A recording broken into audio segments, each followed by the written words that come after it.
Good morning, everybody.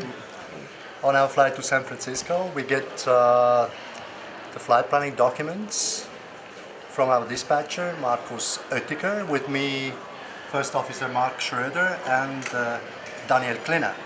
My name is Luciano Colan, so let's start. Please, Markus, all yours. Our planning today, it's a minimum time track via the North 2. Scenarios with Prestwick, Keflavik, Sundre, Iqaluit, Churchill, Edmonton, Seattle. Standard alternate is Oakland. All stops today. Then weather-wise, not too bad. Zurich is fine. Prestwick in between a little bit windy. Then Keflavik has temporarily a little bit the side not so good. Then Sundre is nice, Iqaluit as well, and destination looks all good as well. Any questions? Yeah, so clear. No? Fine. You're happy? Okay. Markus, So, okay. thank you very Have a nice much. one. Thanks, Have a good day. Bye. Bye, Marcus. Take care. We are starting now with detailed planning after receiving the flight documents from the dispatch. So let's get a glance first on the routing and the significant weather. We start with a northerly heading towards Germany, then overflying the Northern Sea, passing north of Iceland, then more or less in the middle of Greenland. Then we pick up a northerly routing to the north of the Hudson Bay, over Edmonton, finally down to San Francisco. It's standard operation planning with the intermediate alternates we already discussed with the dispatch. So let's see significant weather-wise what it means for us. Starting geographically in Zurich, of course. Then where is Iceland here? More or less dark.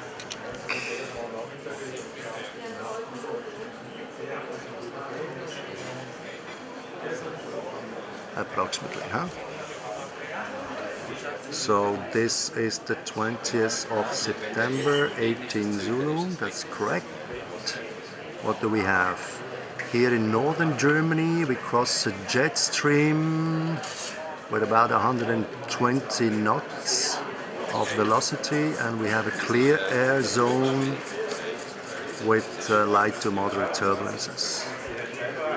Then it looks pretty good on the rest of the flight. Just here on the last third we cross another jet with 120 velocity and the clear air zone, which is marked. Help me, where is the marking? Number 5. Is it number 5, huh? Number 5 is still light to moderate. That's number 4 here, number Or 4. even number 4, huh? It's the same, light to moderate. Just a short while crossing, and then the weather is very nice. So the winds are fine. We already discussed roughly the weather, the forecast weather for the destination and departure aerodrome, plus all these stops alternate. So let's go through in detail. Zurich 11 to 16, is that correct? Mm-hmm. Huh? Zurich stays fine, no problem, even to come back in case we need it. Huh?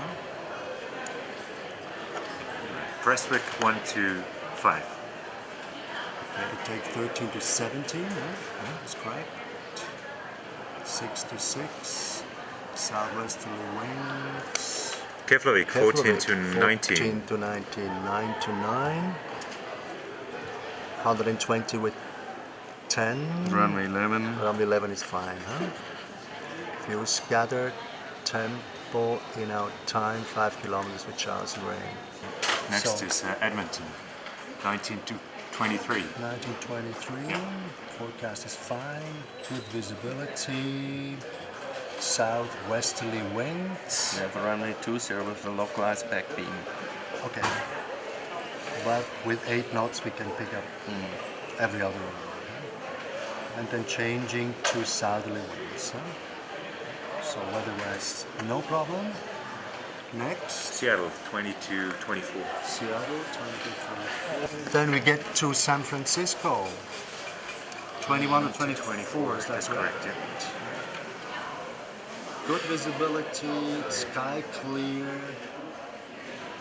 0 to wind 300 with 13, so one way 20. 28 left or right. 28 left is fine. So pretty nice weather. When are we arriving exactly time-wise? 23-20. 23:20. This is from 20. So we expect a nice approach into San Francisco. Good weather. So the alternate is Auckland. 22-01. Okay. Focus is fine. And the weather as well. Perfect. So planning weather-wise is fine. Let's go to the no time. Let's do a time check. We still have another 10 minutes for the crew briefing. He gave us the not. Okay. So from his briefing sheet, we saw that in flight we didn't see anything restricting. We're going quickly through the airports. I already prepared myself at home. If this is fine for you. The aircraft is pretty full. No restriction list. So let's start with Zurich. 14th of September. So this is all well known.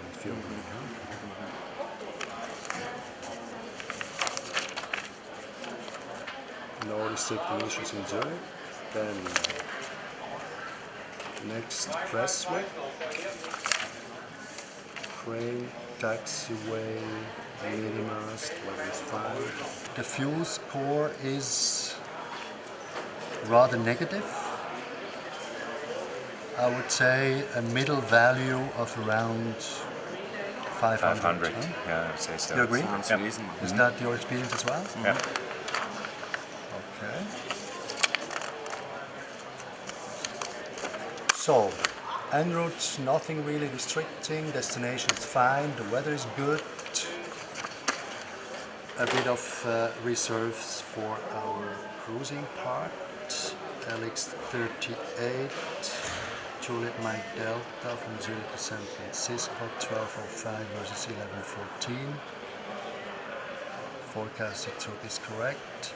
We saw the tailwind average component, and he planned with Econ Cost Index 9. That's fine so far. With the FMS2 database, we saw the vertical profile. Now here we don't hit any limits of the operating weights. Expected takeoff weight around 248 tons. He planned with a taxi of 400, a trip of 72.6, 20 minutes, contingency fuel for en route contingencies, then the Auckland as alternate final reserve 2.5, a required fuel of 80.3 is legal.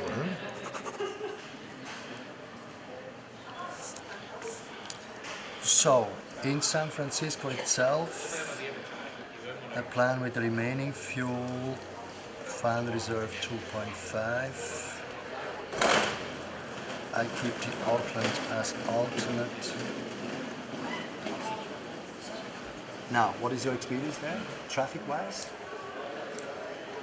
Last I was there for 2 times. I always went Golden Gate arrival and then a shortcut with a visual approach to it.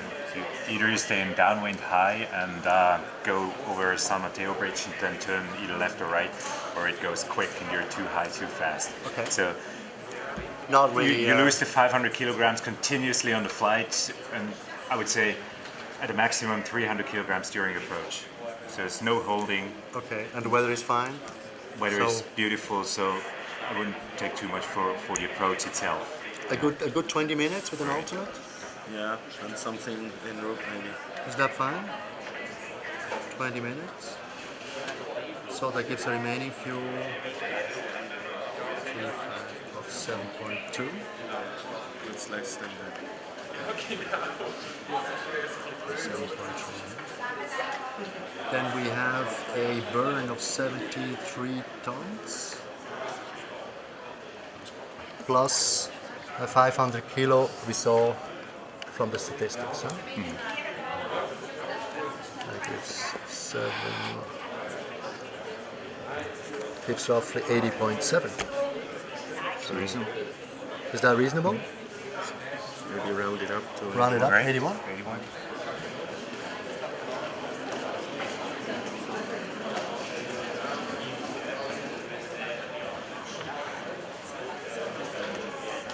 Okay, 81 tons. Any other suggestion? Fine for me. It's okay. Good. So that's it. I'm really pleased to do this flight with you because it's a long time I wasn't there. I remember in the 90s somewhere, so it's quite a while. So I'm really looking forward to come back to San Francisco. First, the good news, the weather is fantastic. So we have a very nice layover over there. And about the flight itself, please, Daniel and Mark. Right, flight time is 11 hours and 15 minutes.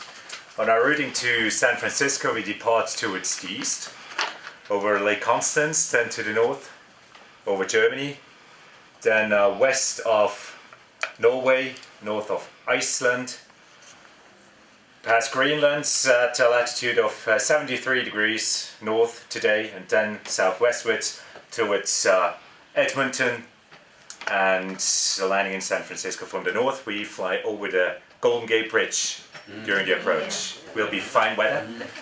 Details about the weather from Mark. We expect to cross a jet stream in the region after about 1.5 hours, so there might be some light turbulence during that time for about half an hour. And again, after about 6 or 7 hours over northern Canada, there's another jet stream that indicates some turbulence as well. Other than that, the weather is fine en route, and also in San Francisco we expect clear weather with some westerly winds. Beautiful conditions. Thank you very much. So, any questions from your side? So far? Not yet. Okay, beside of having a film crew on board, we do normal work, of course. I'm really looking forward whenever there's something you don't think is normal, you just get it forward to the cockpit so we have time to think and plan. Of course, we are always looking forward for any visit from your side, even if we have a cameraman in the cockpit. I think there will be a lot of geographic spots which are quite nice to see today in this nice weather. That's all from my side. Looking forward to teamwork. See you when we get out together. Michel, you have anything Nothing special for for us which might be interesting? the moment. Nothing special for the moment. Nothing special for the moment. No. Okay. Thank you very much. See you later. Thank you. Now we are doing the outside inspection of our A340 Juliet Mike Delta on our flight to San Francisco. The outside inspection is not a check. The check is done by maintenance. I'm just looking for an overall impression of my aircraft I'm flying from the outside. So let's start the walk around. I'm starting here to look the forward part of the fuselage, especially the static ports, the 3 static ports inside on the lower part. Then I continue here. I look for the angle of attack, which gives us important information to our flight control systems. Then I'm continuing via the forward section, looking especially at the pitot tubes. We have 3 of them, 1 captain, 1 first officer, and 1 standby. And the other 2 sensors here, these are the total air temperature sensors. Then I'm having a quick look on the overall impression of the forward landing gear, of the nose wheel, struts, which looks pretty fine, no liquids dropping. The pressure looks good as well. Then I continue on the right part, checking again the static ports and the angle of attack, the two remaining, the one standby and the one of the first officer. Continuing by the wings, looking just at the wings for a general impression, and inside of the right hand, two engines which look clean. Of course, in this weather we have no issue concerning ice or frost. Even the wing underside is clear and dry. Then I approach the right hand main landing gear. Wheel pressure is looking fine. Also the struts itself, no liquid dropping, just a bit of humidity from the frost accumulated. So good overall impression so far. Going to the back, having a quick look onto the rudder and the elevator.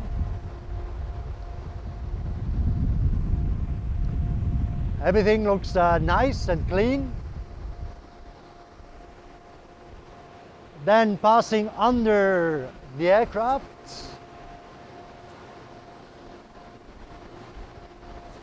and having a quick look on the left hand side of the elevator and the rudder as well.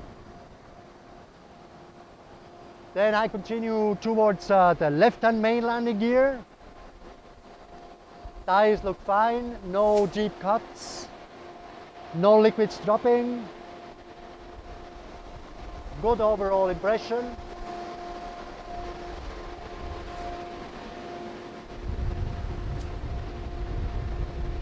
Okay.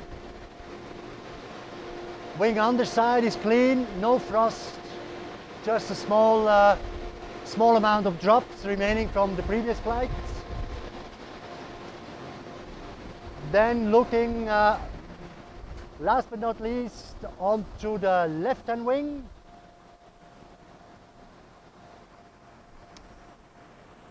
Which looks fine, clean. Also the engine inlets are clean. That's it. So that's an aircraft I would like to fly with, and this is my aircraft to San Francisco. Okay. We're in the cockpit. Welcome to Airbus 340. I did the cockpit preparation, loaded the flight plan to San Francisco with a total mileage of 5,300 nautical miles.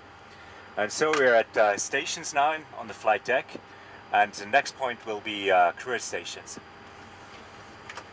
Okay, then start cruise stations. Cockpit preparation completed. Cruise stations, aircraft log ECL QRH. Okay, the log is fine, no special items from the previous flight. ECL is open, the electronic cabin log with no complaints. And Right. Mike Delta. Mike Delta is a classic A340. We have as temporary OEB procedures only the auto flight.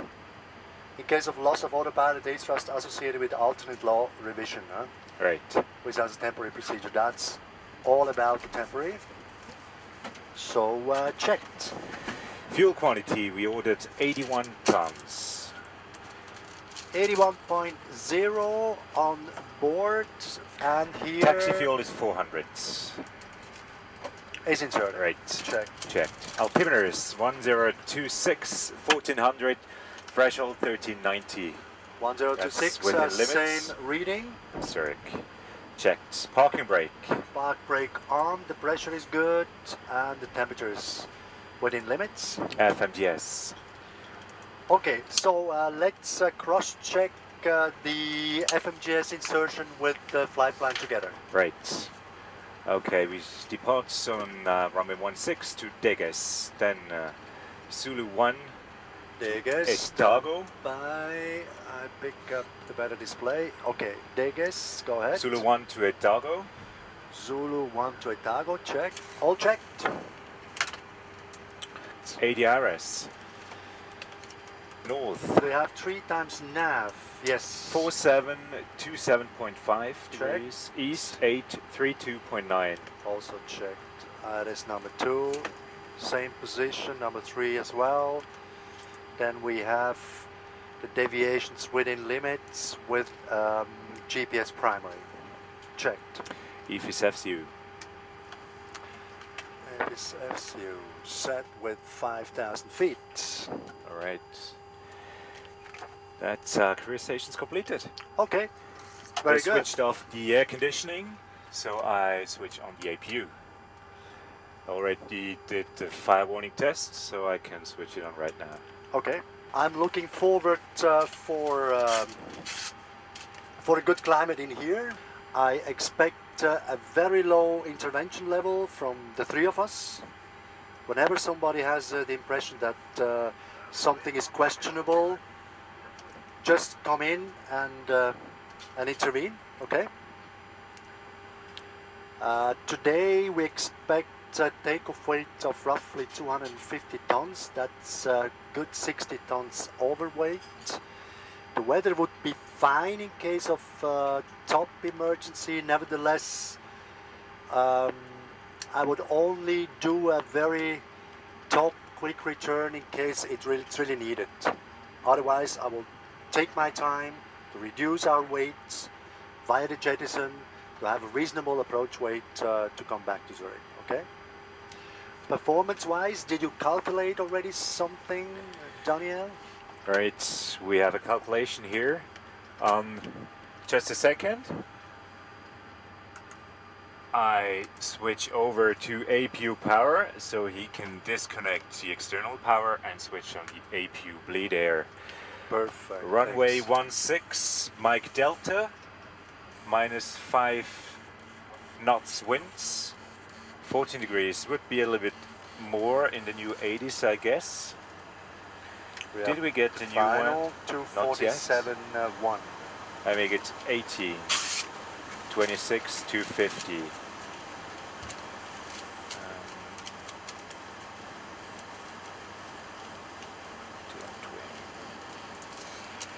And you can take just the actual weight, 247.1. Right, 247.1 Exactly. with 18 degrees.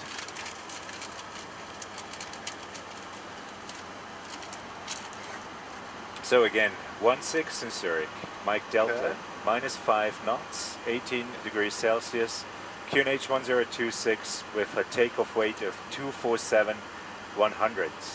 Configuration 2, air conditioning will be off, anti-ice off, runway conditions dry, and the aft CG is checked by the load sheet as well.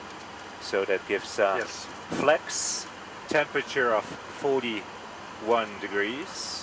41 is checked.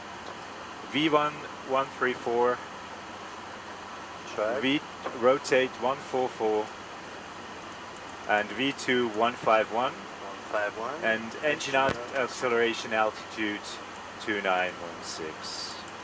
And we are accelerate stop distance limited. Right, that's this one here, and the reminder says clean speed 263. 38, cleared on Roger, runway 16 San Francisco, Degas 10, departure, the squawk 3013. Swiss 38 is cleared to San Francisco, runway 16, Degas 10 and squawk 3013. We call you ready. 38, you were blocked out, missed the whole read back, say again please. No problem. Swiss 38 cleared to San Francisco, runway 16, Degas 10 and squawk 3013. We call you ready. Okay, check before engine start. Seat belts On. load sheet LMC. Both check individually, huh? Right. Takeoff data. Okay, you should insert max zero fuel 33.7 33.7. with a zero fuel 166.5. 166.5, block fuel 81, takeoff weight 247.1. That's check. And we calculated with a weight of 247.1. 247.1. The rest is correct. Make We inserted 34451. flex 41. 3000. I put 3000 for the acceleration. All right. Round figure, and we have an up 3.1. 3.1. Flex 41. Everything's in.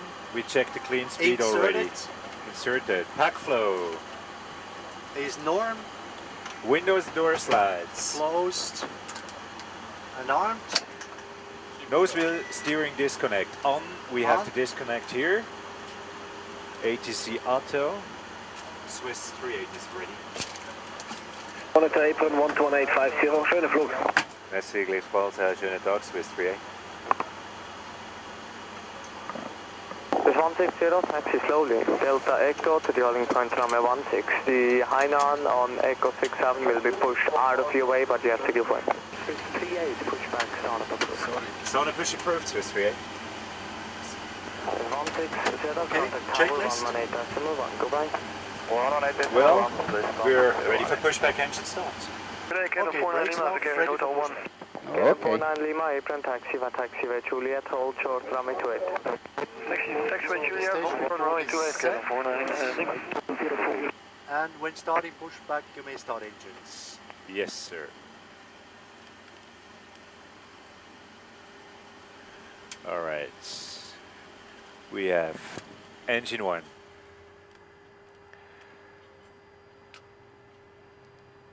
Bleed air is flowing, and we have at least 10% N2, so I can switch on engine 2. Bleed air is coming out of here. Right. We have N2 rotation on both. Fuel flow on 1 as well EGT rise on engine 1. EGT. And light up on engine 2. Increasing oil pressure on engines 1 and 2. Oil pressure. Bleed air cut off engine 1, so I switch on engine 3. China 7958, taxi straight ahead, my taxiway Foxtrot, hold Bleed air cut off engine 2, engine 1 stabilized. 10% engine 3, engine 4 is coming on. Engine 4. Engine 2 available.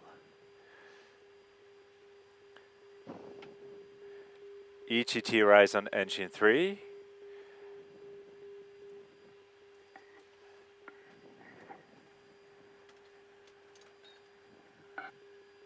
And slide up on engine 4 as well. Bleed air Now pushback is completed. You can set the park brakes. 1181 again, Park brakes set. have a good day. Thank you, same to you. and engine 3 available.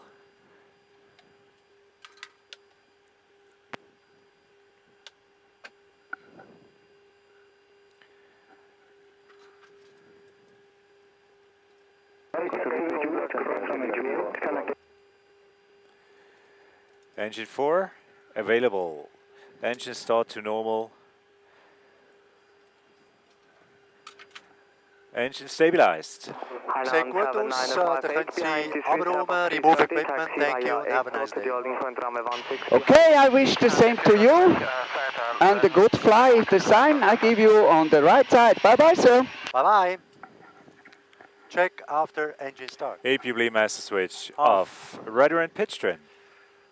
Okay, rudder is set. Pitch trim we have 3.1 up. 32.3, 32.6 is correct. 3.1. This is 84 Tango, contact tower 118.1, goodbye. Anti-ice. Not required. Flight controls. Elevator full up. Full down. Neutral. Checked. Aileron full left. Full right. Neutral. Checked. Rudder.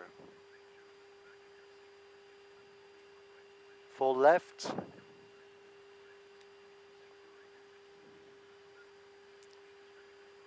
Full right. Neutral. Checked. Ecam status. Check. Checked. All clear signal from the right. Hainan 7958, Received. contact tower 118.1, goodbye. 118.1, China, 7958, good day, sir. Swiss 38 is ready for taxi. 38 taxi, Charlie Echo holding point 16. Takeoff memo. All green. All green. ATC clearance. We checked the deck is 10, 5000, 3013. Sierra 5 squawk. Verified. Takeoff briefing. Okay, the aircraft is technically fine. We have a takeoff weight of 248 tons roughly. That makes about 56 tons overweight to the maximum landing weight of 192. Right. Decision speed today on runway 16 is 134. In case of abortion, I set full reverse. Then a good monitoring from your side until the standstill. Right. If we continue with the failure, rotation speed 144, minimum climb out speed V2 is 151.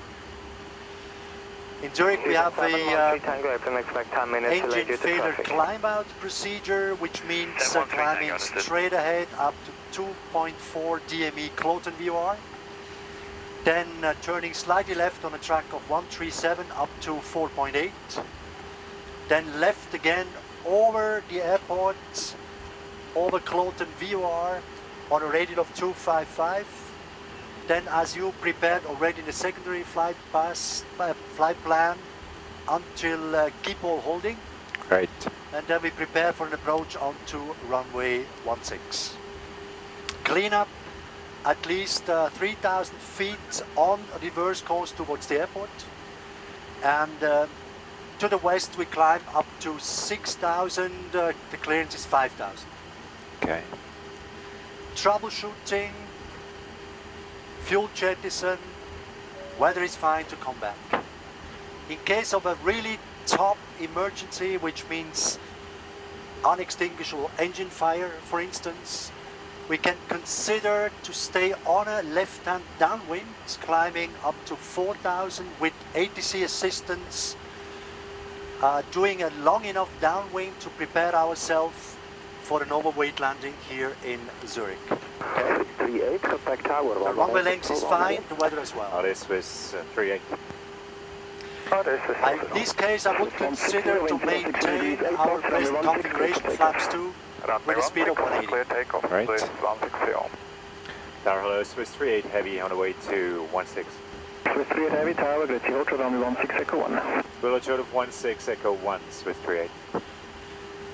Hold short 16 is copied. Yes. Any questions concerning... No, that's okay. FCOP 3000 on reverse course. We would have to do the first turn with 15 degrees bank, and we have a split of 10 knots between V2 and F speed, so the autopilot would command 15 degrees as well.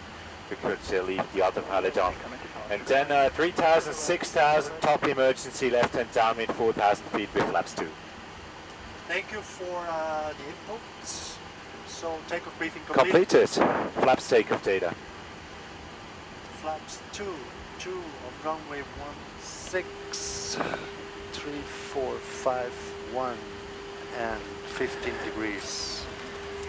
Reject. Reject. Next before lineup. 85 Kilo Victor, wind 040 degrees 7 knots, runway 28, clear for takeoff. Yes, for takeoff from 85 Kilo Victor. Okay, he's departing, so we line up. Complete checklist. Swiss 190, hold position, and to confirm, completely packed. We're ready, Swiss 190. ICA memo. Checked. Check. Tax 1 and 2. Uniform Bravo, Mike, Papa 2. Thank Uniform Bravo, They're off. Mike, Zurich Tower, hold position. Hold position. Status as expected due to the packs. Cabin is ready. 400 taxi fuel. Ready for departure. So we are accelerate stop distance limited, huh? Correct. Approaching 16. 16. This is correct. Checked. Approach is free. Approach is clear. Cabin crew take off in 1 minute.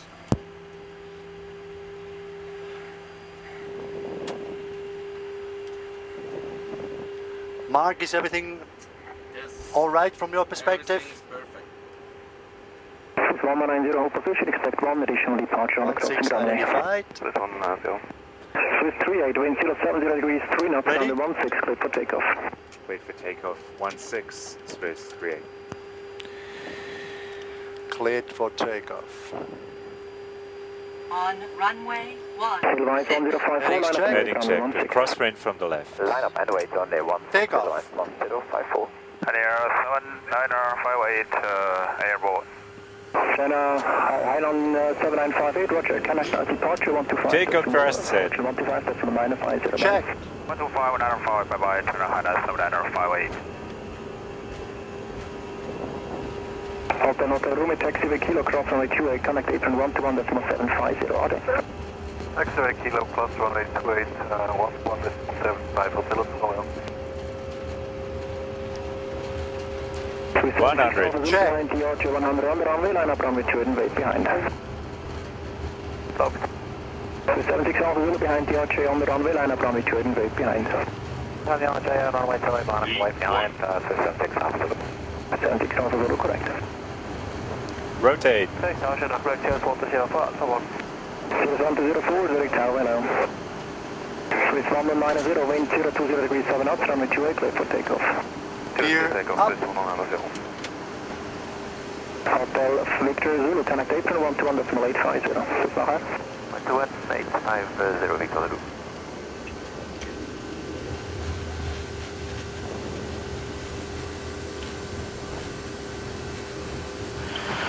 Standard 340 ahead, line up 16, we are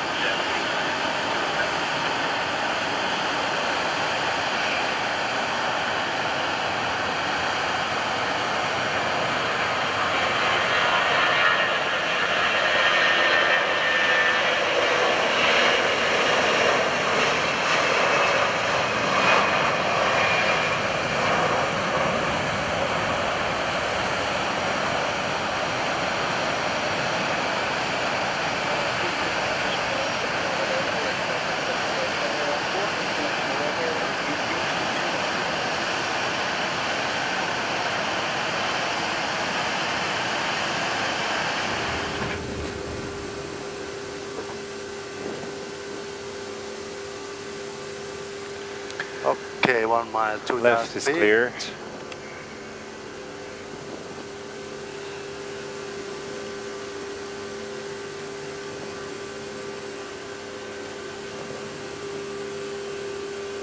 Swiss 38, connect departure, schönen Tag. That's clear plus Swiss 38. Okay. Swiss 84 Tango, connect Swiss radar on 135.675, goodbye. 135, 675, audio Swiss Airport Tango. Baltic Swiss 38 heavy, 2,700 climbing 5,000 on the biggest 10. Swiss 38, Zurich departure identified, climb to flight level 120. Climb level 120, Swiss 38. 120. Check.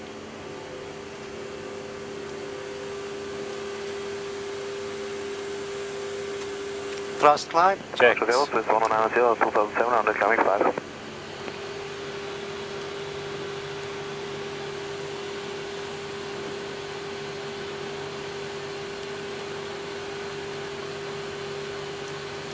Starting acceleration.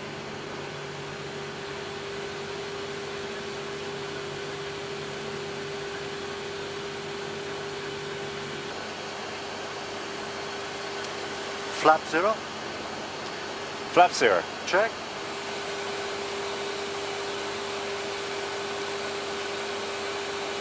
Engage autopilot 1.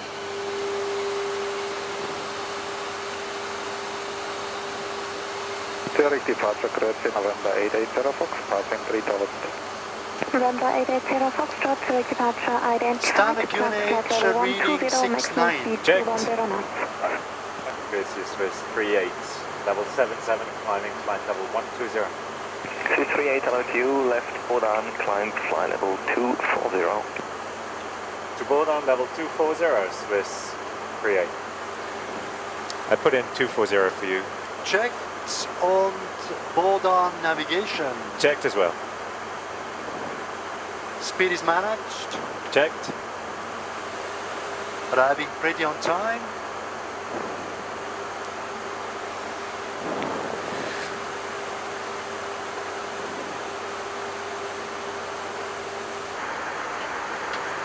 If you approach the Lake of Constance, very nice view onto it.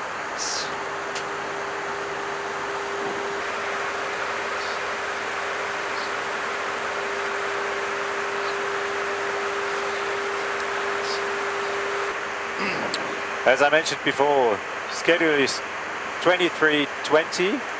We have a calculation 22:49 and 22:52. So we're well ahead. Ahead of block time. Very good. Okay, first fuel check will be over Haarlem. Okay. And on the Equitime point page, I inserted Prestwick as first stop salt. Okay. Expect to climb shortly, UX6. Rheinland Tag, Swiss 38, level 170, climbing flight level 240. Swiss 38, Ryan identified, hello, climb flight level 3, question 280. Climb level 280, Swiss 38. Flight level 280. Checked. So can I give you your controls? Back your controls. ATC, My voice. I explained quickly our departure procedure we had out of Zurich. We have been cleared on runway 16 for a Deges 1 Sierra RNAV departure, which we checked with the programming in the flight management system. And the departure itself means, in detail, VMC, so as we had VMC conditions, we turn left with a maximum speed of 210 as soon as possible, not before the ME1 Cloten. They maintain visual contact up to 2,800. We intercept the radial of 087 out of Cloten towards the RNAV point of Zulu Hotel 502, then Kolul, then Zulu Hotel 504, Zulu Hotel 525 to Deges, which is the end point of our SID, with the altitude constraints of minimum 4,000 over Zulu Hotel 502, minimum 5,000 over Zulu Hotel 504, minimum 7,000 Zulu Hotel 525, and minimum 8,000 over Deges. Our initial altitude we have been cleared is 5,000 feet with a squawk of 3013. So we flew the departure quite standard up to Deges, where we received our first radar vectoring for a shortcut. At the moment we are on course to Frankfurt, climbing to flight level 280. Have just been cleared direct to Arnix. to Put it in with the beam points. Arnix. Arnix is Navigation. over there with the beam points. Arnix. Okay. As optimum level, our system calculates in a short while. I can give you the number, flight level 320, which will be the level we will be requesting as soon as ADC clears us. So at the beginning of the flight, everything looks quite standard. Landing, as already discussed, about 20 minutes ahead of block time, ahead of our scheduled arrival time. And the rest we will discuss progressively en route in detail. Just to show you the airport layout of Zurich. We have three main runways. Runway 14, which is normally the main landing runway. Runway 16, which is the main departing runway for heavy aircraft. And runway 28, the main departing runway for medium aircraft. During the morning hours and the evening hours, we also use runway 34 as arrival runway. We have been parked today on our flight at gate Echo 34, which is here. It's a dock stand. Then we have been pushed back into taxiway Charlie. Then we started on taxi via Charlie and Echo.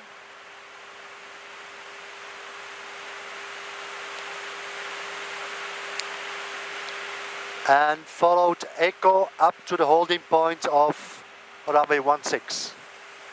Runway 16 was our departure runway. Departure procedure we already discussed.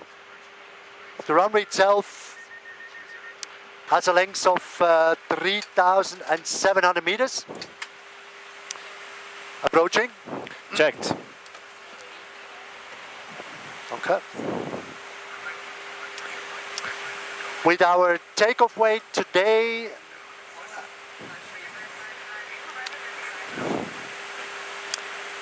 we did our performance calculation, and actually we were limited by the accelerated stop distance.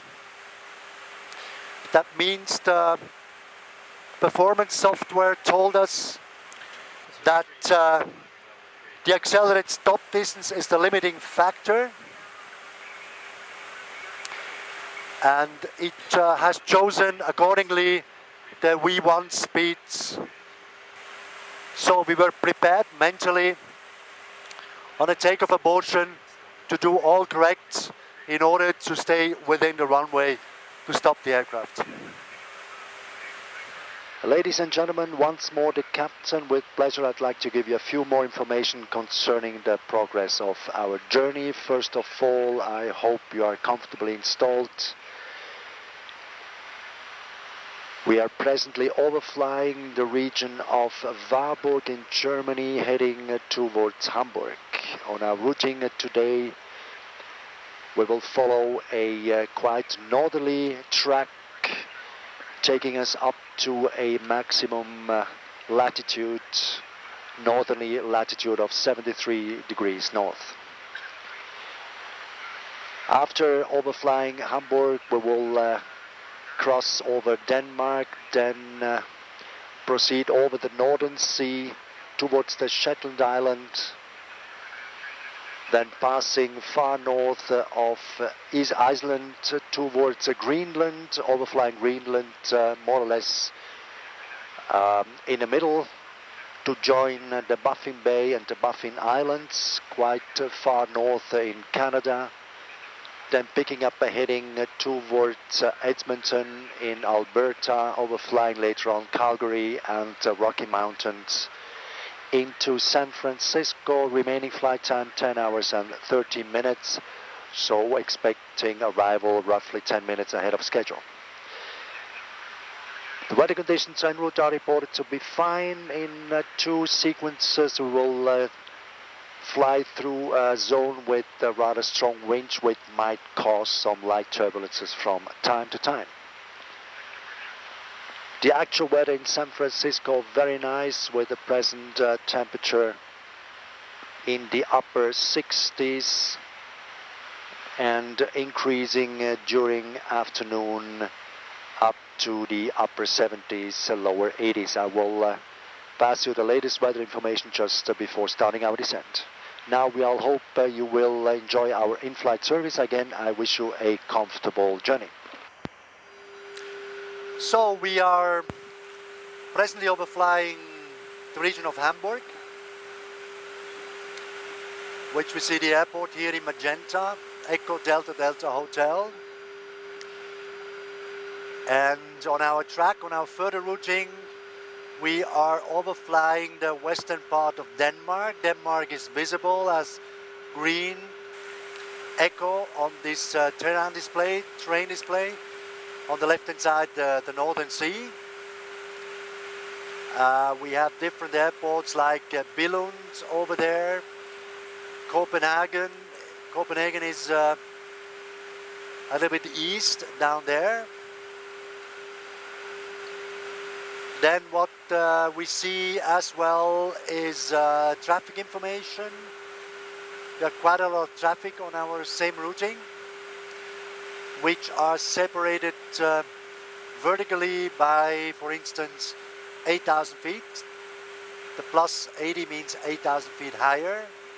If we have one plus 5,900 feet higher, the next aircraft at our same level, level 320, is up here, roughly 60 miles ahead.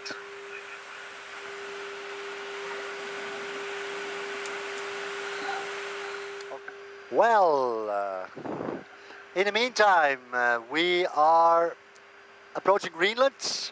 You can see it on the terrain display, shown in green. Greenland is approaching. We have reached in the meantime a northerly latitude of 70 degrees and a westerly longitude of 20 degrees. We are in contact with thunderstorm already. We have been coming from Iceland with an oceanic clearance which we received via data link, via a random route. As we filed a minimum time track today, it's not really following a defined track system, but we filed random points in order to have less as possible flight time.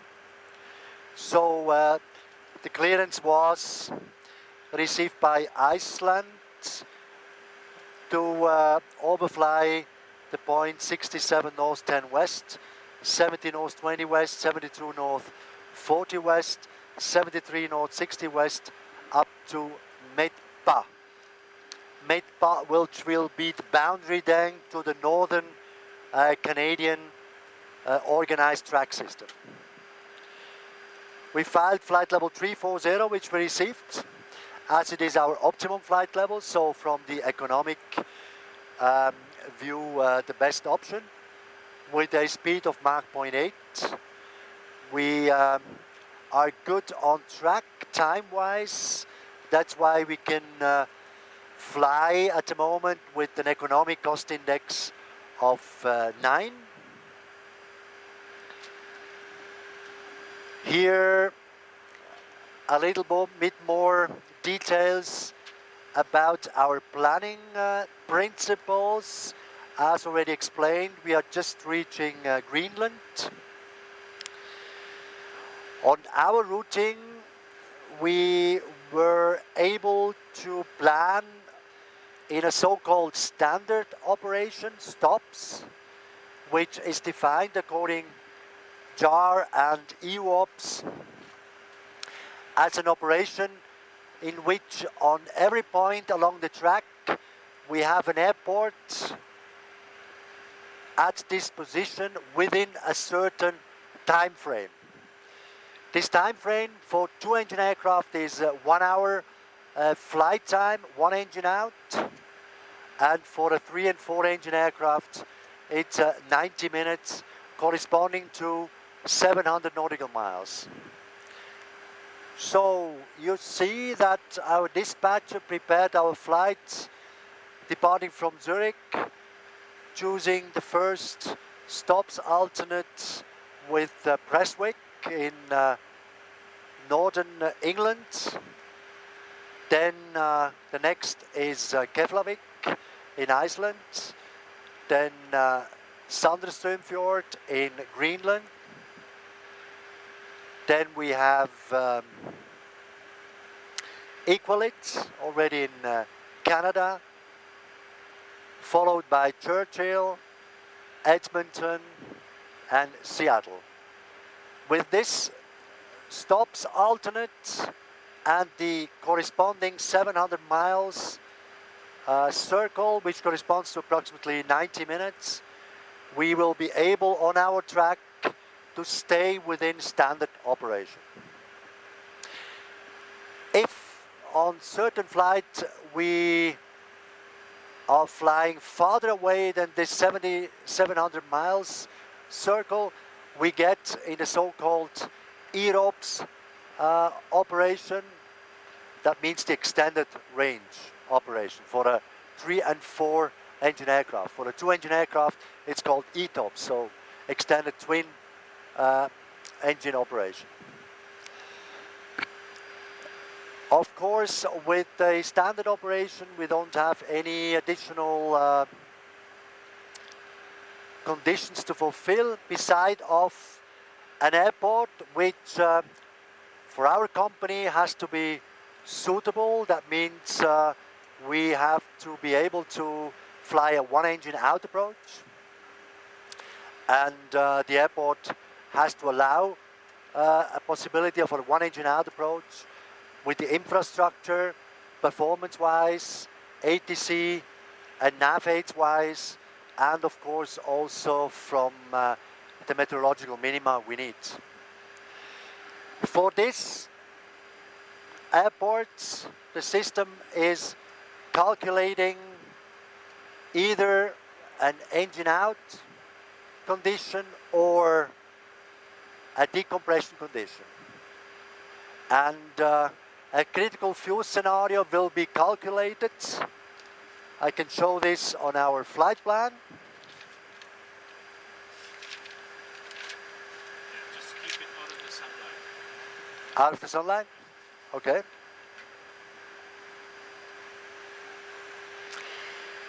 This is the so-called stops, or in case we would have been EROPS or stops EROPS analysis, but in our case today we will stay during the entire flight within the stops area, and so we chose the different airports. It has been selected as we saw on the chart before, and let's take one example. At the moment we are between the two options of Keflavik with Sandströmfjord.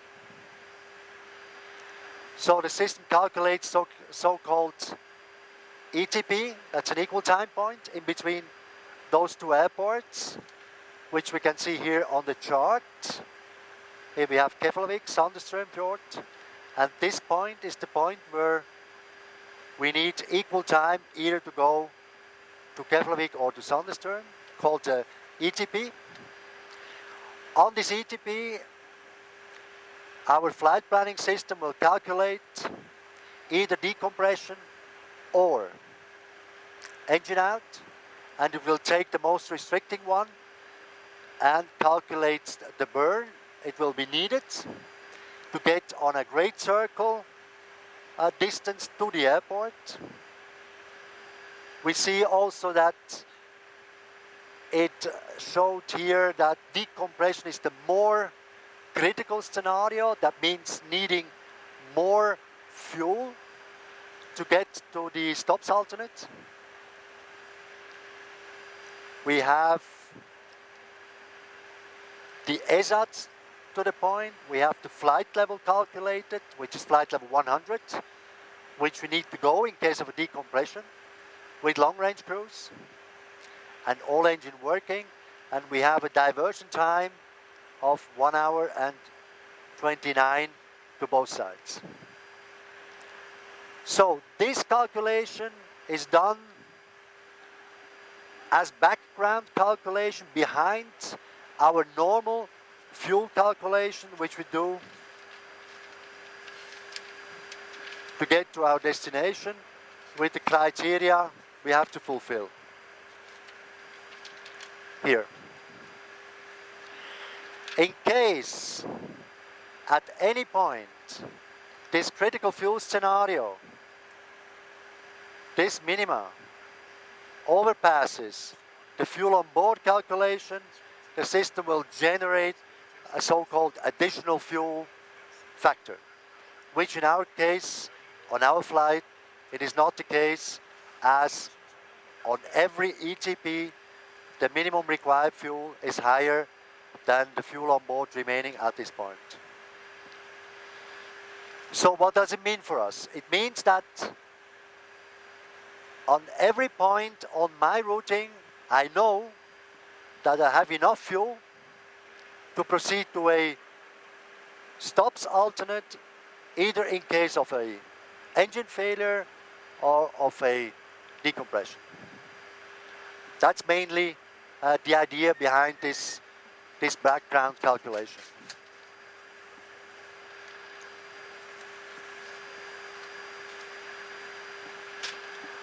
Of course, we have also to evaluate on our flight which airport makes the most sense at the moment, and of course as well the terrain, which may restrict our operation, for instance in case of a decompression.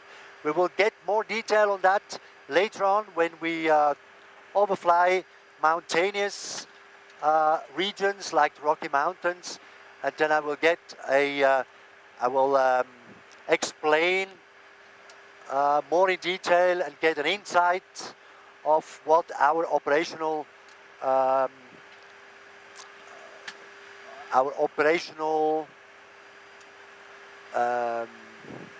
points are to be considered. So for time being, that's all. Again, 70 north. Our platforms are working perfectly. The deviations are only very slight, half a mile, that's nothing. System's working normal. Any additional inputs from your side, Daniel?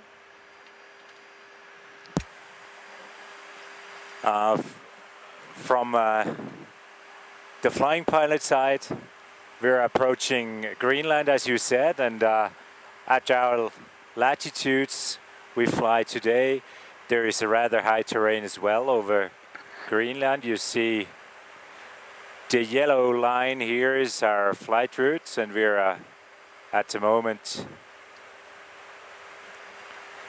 we're right past 20 west, starts with around 11,000 feet and will be as high as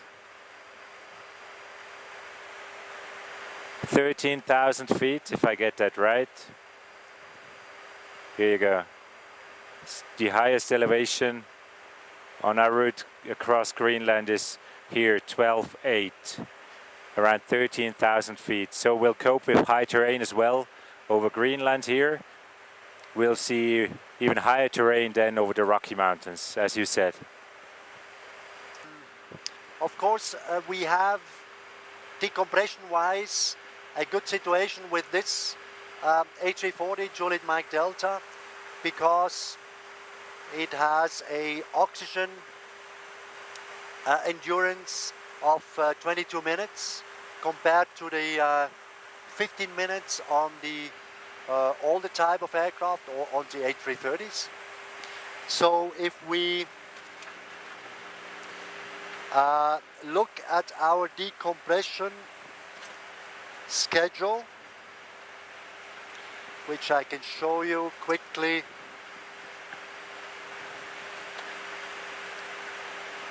Here.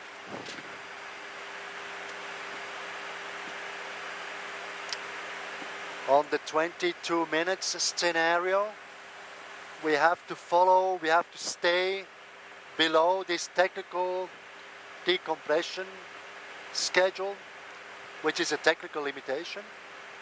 And you see on that we have to start descent quite quickly down to 290. Then we can extend a little bit, go further down to 250, and then going down to 140, but only after 166 nautical miles. So that means that we have plenty of time to prepare ourselves in case of a decompression and not getting in conflict with high terrain, as we have enough distance to find a way to get out of the area. As I explained before, we have of course a critical zone over the Rocky Mountains. It's not really the Rocky Mountains itself, it's more kind of the Denver area in which we have quite high terrain. It shows here on this chart the circles being the circles needed for a 15-minute schedule, which is the more restricting one. Here we have to be down to flight level 140 already after 92 miles, and after 280 miles we have even to go down to flight level 100. And this is a 280 miles circle, which shows that on certain routes we fly, especially out of Los Angeles, on homebound flights, we get into areas which the terrain is higher than this 14,000 feet. And in case we would have a decompression, we have to be prepared. We have to prepare ourselves mentally to find, as you already said, a so-called escape route, to be able to find a way how we can get down to this flight level 140 without conflicting with the terrain. On our flight today, we are approaching San Francisco quite from the north. So here we mainly have terrain lower than this 14,000 feet, and thanks to the 22 minutes oxygen scenario, we have to be down into 14,000 only after approximately 360 miles, which is a quite wider range. So it's not that critical on our routing today with this 22 minutes oxygen endurance.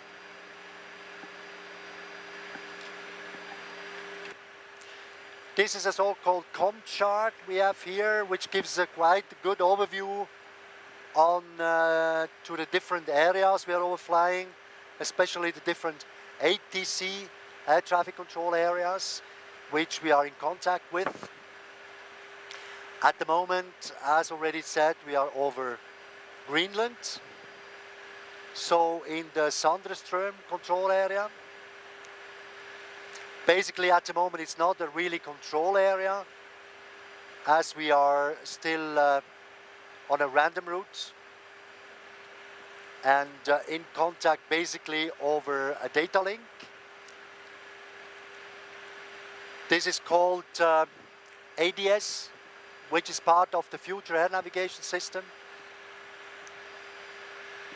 It means an automatic dependent surveillance done not by a standard radar coverage, but via a tool in which the air traffic controller has the possibility to get our present position out of the flight plan, out of the flight management system, via a data link, and producing with a software a kind of a radar picture on his screen with the information he gets.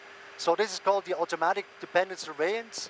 In contact at the moment we are via HF, but we don't really speak with them, as we have as well a data link called CPDLC, that means controller pilot data link communication. So if we have requests like we want to climb to a higher flight level, we don't do it verbally, but we do it via a data link request via the CPDLC feature with the controller.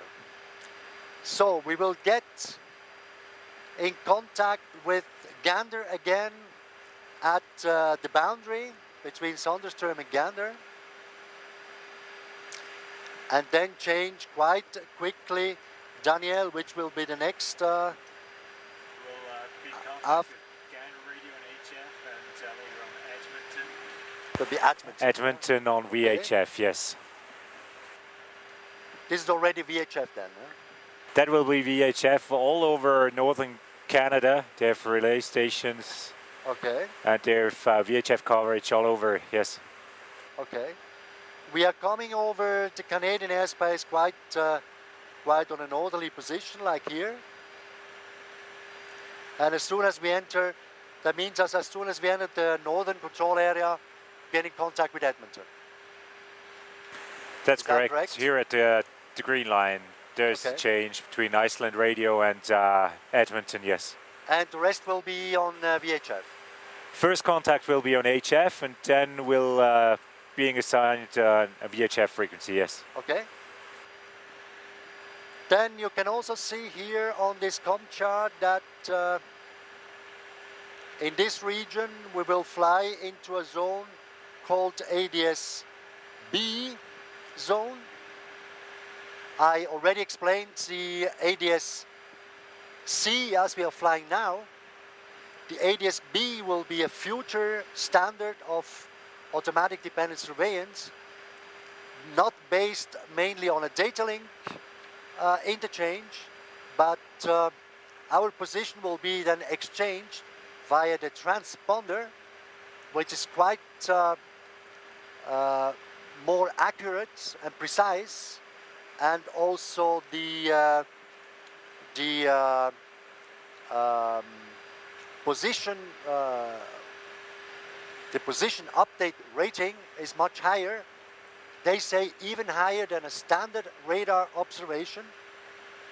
So this is for time being a trial phase, more or less over the Hudson Bay, which will not affect us in a way as we just fly in, we get in contact on HF, and then we will stay so-called CPDLC, with the difference that instead being on an ADS-B region, we fly into an ADS-C region, we fly into an ADS-B region, and the controller itself has quite of a better picture, as they told us, as his colleague on the ADS-C side. So as Daniel already explained, we'll continue then VHF all the way towards Edmonton, Calgary, and then joining the US airspace, being under radar control again. We also see on the com chart that in the region we enter Canada, we are indirectly affected by a possible magnetic compass deviation, especially on our standby instrument, as the main instruments are corrected for that. We are not really entering the polar zone on our flight. The polar zone would start roughly at around 82 northern latitude, where we enter the zone where we change from magnetic navigation to true navigation. We are still within 73 knots, so we still stay in the magnetic navigation area. Okay, hi Mark, hello. How was the rest? Yeah, it was good. No turbulence at all, huh? Smooth and quiet. Mark was able to have a rest now on the first part of the flight, so he will take over my seat now, and the cruise captaincy will be my deputy, while I will have the possibility to get a short rest. Okay, Daniel, are you ready to take over? Sure, okay. I'm here. All yours. Mark Charles, I always have a good rest. Thank you very much. So Mark, just a quick overview. As you already said, no turbulence at all. We could fly exactly our vertical profile. So fuel-wise,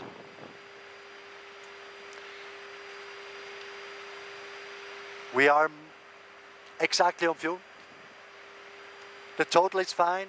Time-wise, we are already 3 minutes ahead. At the moment, as you can see, in the middle of Greenland, our next two options are Sandreström Fjord and Iqaluit. The weathers are fine. And technically, Daniel, aircraft is... Everything is running perfectly, yeah. Nothing special on the technical side. Okay. Questions? No. Okay then. All yours. Iceland, Iceland, Swiss 38. Swiss 38 is calling Iceland on 4675. He came in very weak, or the he was a she.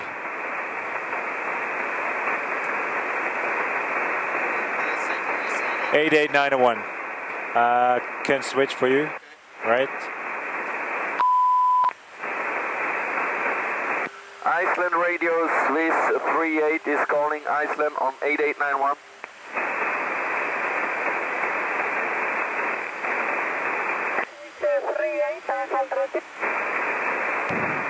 Iceland, Swiss 38, Swiss 38 is requesting flight level 360.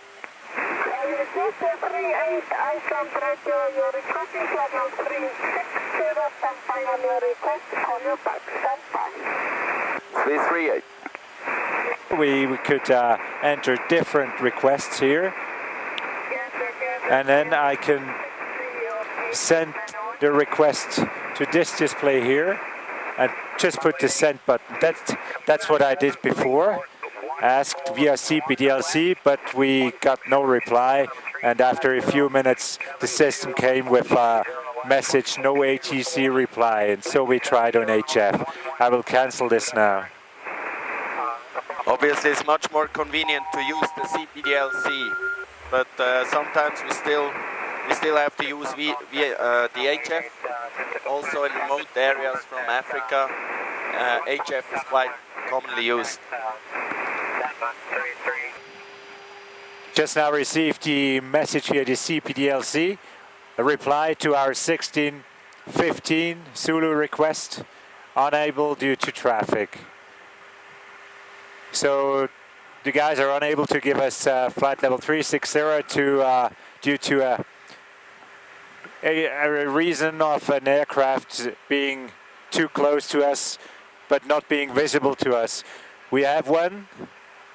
They're trailing us with minus 2,000 feet, and a Lufthansa flight around 17 miles to our right, 3,000 feet higher. That's the only targets we see, so we can't say why. But there must be an aircraft somewhere at 360, and that's the reason why we can't climb. So we'll stay at 340 for a while. Will cost us some fuel, but not too much. So that's acceptable. Since we are on a minimum time track, not on the organized track system, so we have quite a reasonable chance to get a higher level later on, since maybe the other conflicting traffic is on a crossing routing, not on exactly the same routing as we are. On the right hand side we have an aircraft approaching 4,000 feet higher. That means at flight level 380. Actually 4.5 miles to our right. It's a Lufthansa A340, Airbus 340-300. We had it closer earlier, then he went away due to unknown reasons, and he is converging again now. We're still stuck at flight level 340, not due to him, but due to another aircraft. Very nice view with the sun from the left, 4,000 feet above.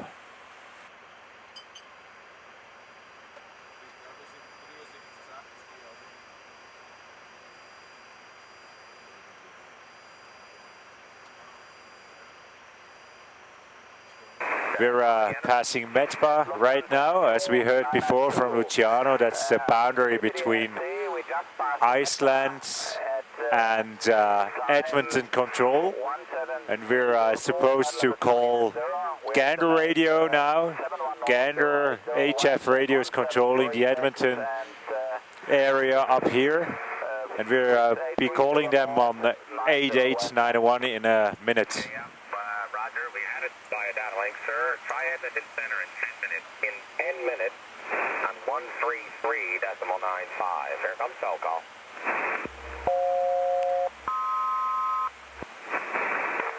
Circle check okay. In about 10 minutes we call on 133. Until here we were on the CPDLC. That's terminated now. Gander, Swiss 38 is calling Gander on 8891. Swiss 38, have your meds and report via data link by Edmonton Center in 10 minutes on 13395. 13395, here comes cell call.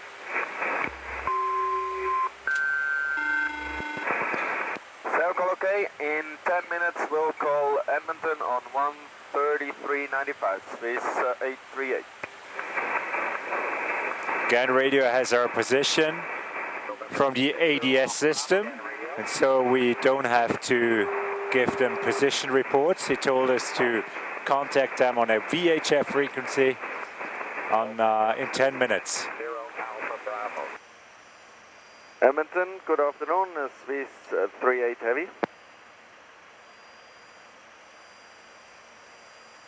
Swiss 38 Edmonton, at what time are you able? Flight level 350. Swiss 38, we are leaving level 340 now, climbing level 350. We are estimating 71 north 80 west at 1738. Swiss 38, you are now cleared to maintain flight level 350. Maintain Mach decimal 80. Report reaching. Climbing level 350, maintaining Mach 0.81. I call you reaching level 350, Swiss 38. Swiss 38, maintain Mach decimal 80. 0.80, Swiss 38.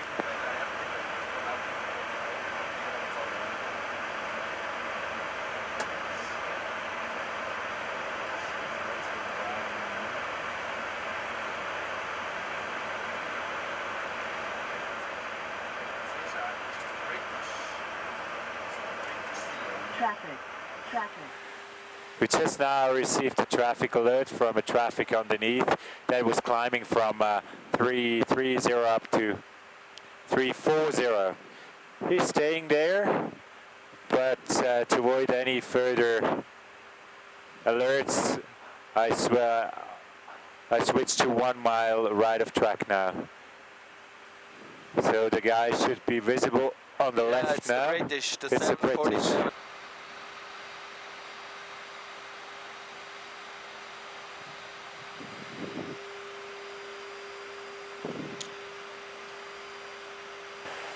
So there's everything under control. The minimum separation on the North Atlantic on this routing is 1,000 feet.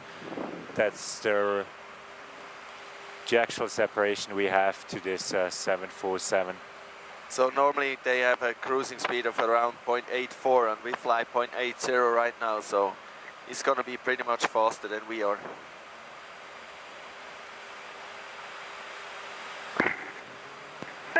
The reason why we got this TCAS alert is that the system doesn't know that the guy will stay 1,000 feet below, and he's calculating with his climb rate and with distance in between the two aircraft, and so he gave us an alert that we should watch the traffic, whether he will stay at 3-4 or continue his climb towards our altitude.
Swiss 40 Edmonton, would you like flight level 360?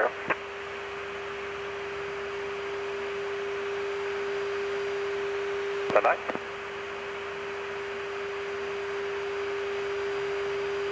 I would like to stay at 350, Swiss 40. Thank you very much. Swiss 40, roger. What is your Mach speed? 81. Swiss 40, roger. Okay, let's speak about the A340 and the operational weights.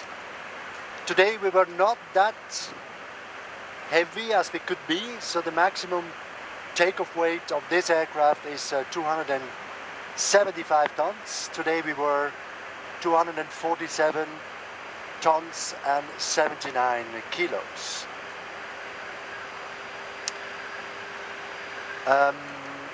To my opinion, the A340 fits perfectly into our network, as with the structural limitation, like a maximum zero fuel weight of 181 up to the maximum takeoff weight, it gives us the possibility to tank 94 tons without restricting the payload. And with these 94 tons we can do practically all the destination in our network. Switzerland being in the heart of Europe, Swiss International Airlines is able to reach every destination in the Far East, in the west coast of the United States, down to Sao Paulo, to Johannesburg, within approximately a range of 12, maximum 13 hours flight. So within this range we can load the maximum possible payload and do the flight in an economic way. And this is why I think the A340 fits perfectly in our network. By the way, our seat load factor is approaching the 90% level. So you can imagine that this is an economic way of using an aircraft within an airline. During cruise, or generally, we are trying, of course, to optimize our fuel efficiency.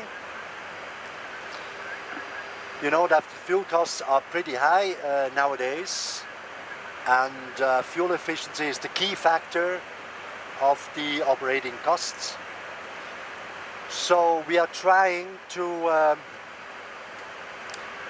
fly a speed which gives us the possibility to be on time, to operate according to schedule, and if flight time allows, to reduce the speed in order to save fuel. In order to optimize our fuel efficiency, we have the possibility to use the so-called cost index. It's a company-related constant calculated by the time-related costs divided by the fuel costs.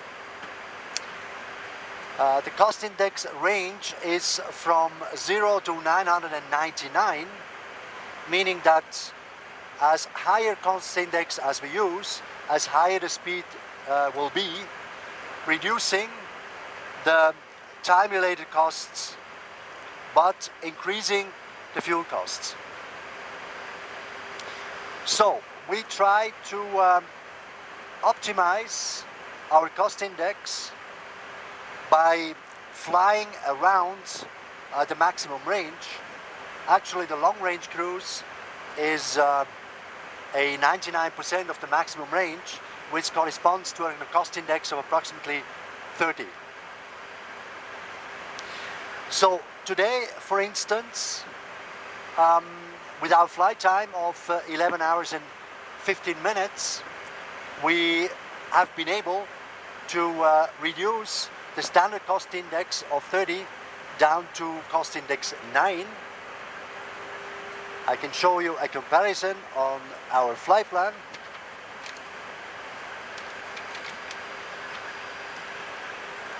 showing us the different possibilities we have.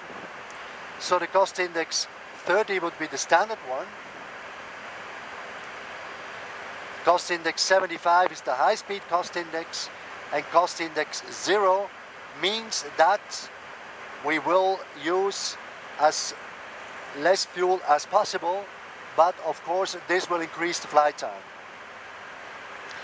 For nowadays flight, we choose a cost index of 9er, which is the most economic cost index for this aircraft on this flight, optimizing fuel costs versus time costs. You see that flying a cost index 0 would optimize 100 kilo, but on the other hand would extend our flight time, which will increase on the other side the time-related costs, like the crew costs, maintenance costs, airframe, engine time costs. So on our flight today we were able to economize fuel at the beginning, and then as we couldn't climb our vertical climb as we have planned to, we used again the positive fuel score. We are now exactly on the fuel consumption as planned, which is pretty good. Of course, we try to optimize also our descent into San Francisco, as we have a arrival time which is ahead of schedule, in order to reduce a bit of fuel costs. After landing, last but not least, we will probably shut down 2-engine and do a 2-engine taxi-in, which will again economize a few kilos of fuel. You see, I'm speaking of kilos, which is not that much comparing with the amount of fuel we are having on board. On the other hand, as we are doing thousands of flights, every kilo we can economize is worth doing it if it doesn't affect our punctual and scheduled operation.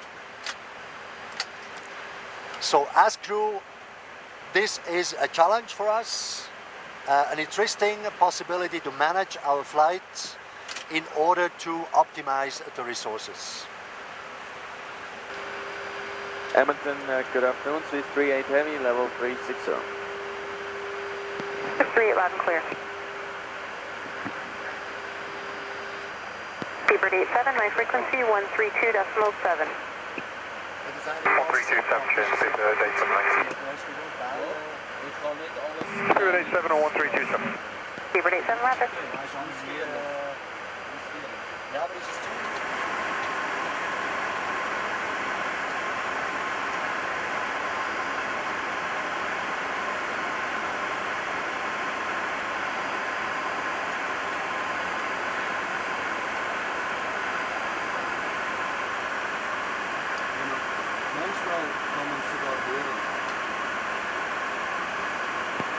West 40, call Edmonton Center now, 1356, good day.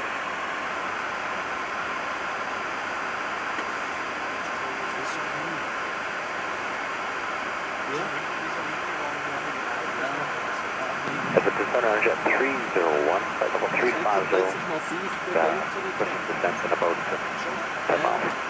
Jet 301, Edmonton Center, roger. McMurray 8 is India and runway 25 in the atmosphere.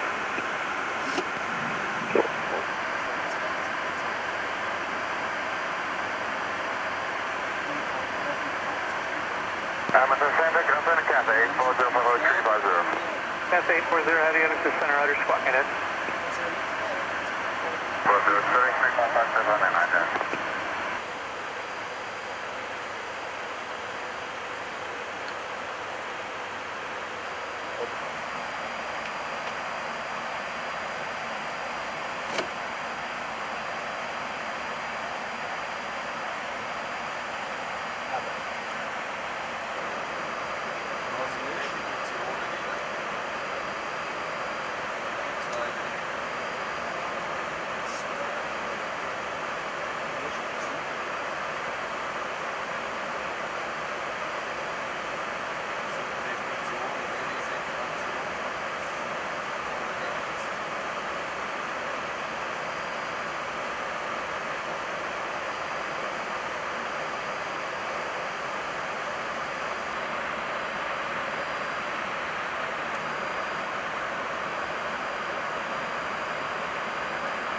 And Edmonton United 901. United 901, go ahead. Edmonton, good afternoon. Swiss 38 Heavy, level 360. Swiss 38 Heavy, Edmonton Center, good afternoon. About 10 minutes ago, an Airbus 330 reported light to moderate chop at flight level 380. It lasted for 100 miles and then the ride smoothed out. If you would like flight level 380, just let me know and I'll have it for you in about 100 miles. Swiss 38, Roger, will stay at level 360 and also for level 380 later on then. Swiss 38, I check all that, and flight level 360 just had occasional light chop reported by company Airbus 340. They're at your 10 o'clock in about 120 miles. Perfect, thanks. That's what we are experiencing as well. Okay, thanks. In the meantime, we are approaching the region of Calgary. You may be able to see the city in a few minutes on your left-hand side. As well, you see that the terrain is starting to get higher. We are approaching the Rocky Mountains. According our route facility charts, on our routing we are not really restricted terrain-wise.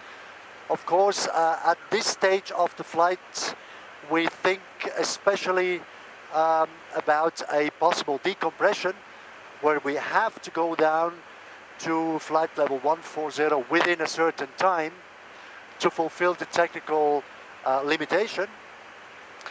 As already mentioned at the beginning of the flight, this aircraft has a 22 minutes endurance with oxygen, so that means that we have to reach flight level 140 after about 350 miles, which gives us plenty of distance to continue on our airway without getting in conflict with the terrain ahead.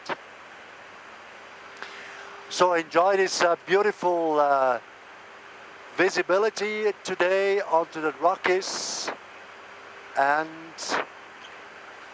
Calgary approaching in a minute.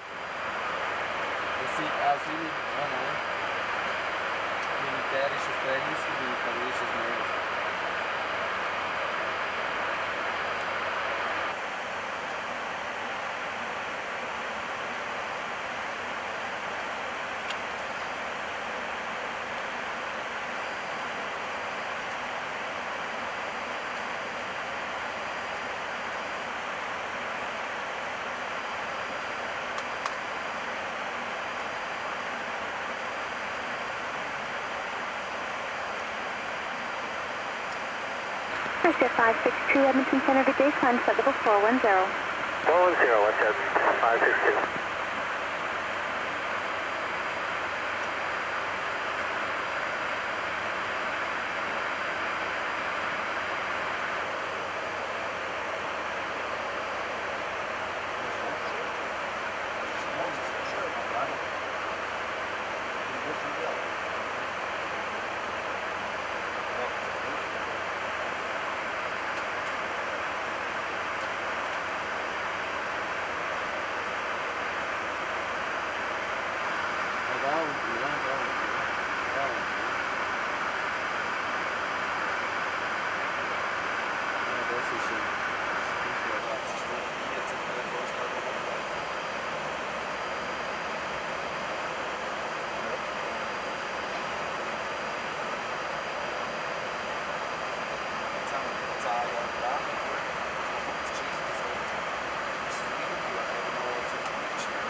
Seattle, good afternoon. Swiss 38 Heavy, flight level 380. Swiss 38 Heavy, Seattle Center, good afternoon.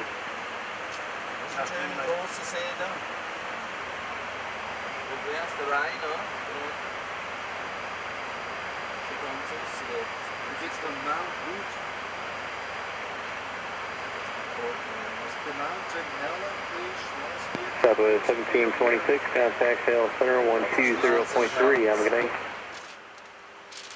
So, in the meantime, we are abeam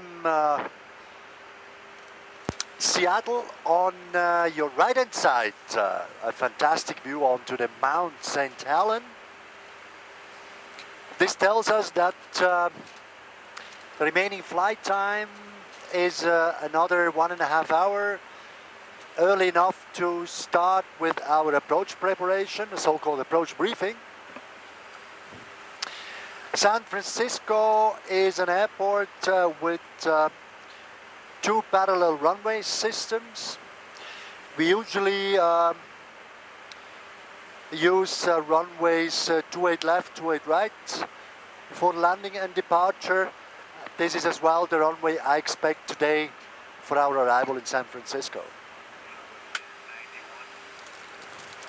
According to the latest weather information at the moment, runways 28 left, 28 right are in use. The weather is fantastic, I would say. The wind is calm, good visibility, sky clear, 24 degrees centigrade, more or less a standard QNH. How much is it, the QNH? QNH is a 2990. 2990, roger. So this is already inserted in our approach page, QNH, temperature, the wind and the minimum descent altitude of 220. Okay, we are already cleared up to the position Papa Yankee Echo, which is part of our standard arrival route called Golden Gate 6 arrival. After the Papa Yankee Echo, we proceed to, and let's cross-check our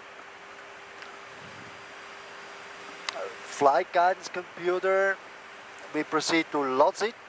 Yes. Losit, we have to be at least at 11,000 feet. Is it okay if I continue? Yeah, it's good. Then the next position is Duxby. Yes. And then the San Francisco VOR. Yes. From this position on, I expect radar vectors, most probably on the left downwind, for a visual approach with ILS guidance on runway 28 left. Okay, copied. The aircraft is technically fine, no issue. The weather we discussed is fantastic. The ILS approach means on the sector we are flying the minimum altitude is 4,500 feet. Yes, got the same. I expect quite early a clearance for a visual turn in. So we orientate visually onto the final approach. In the program we have the point Heman at 3,140 feet, following a 3-degree glide path down to position Duyet. And as already discussed, our MDA will be 220 feet, which is the category 1 MDA already inserted in our approach phase. I do the approach with full flaps, ILS flight director, A-thrust and managed speed. The runway length is roughly 3,200 meters. So for the landing performance, it shouldn't be any issue with 180 tons on sea level. Dry, we get a required runway length of roughly 2,000 meters. Okay? I plan to roll out on the runway as I expect to be parked at the Terminal 3. So I let it go up to preferably Taxiway Quebec. initially, let's see if I may use full reverse, reverse normal. So initially set full reverse, and then according the landing roll. In case of a missed approach,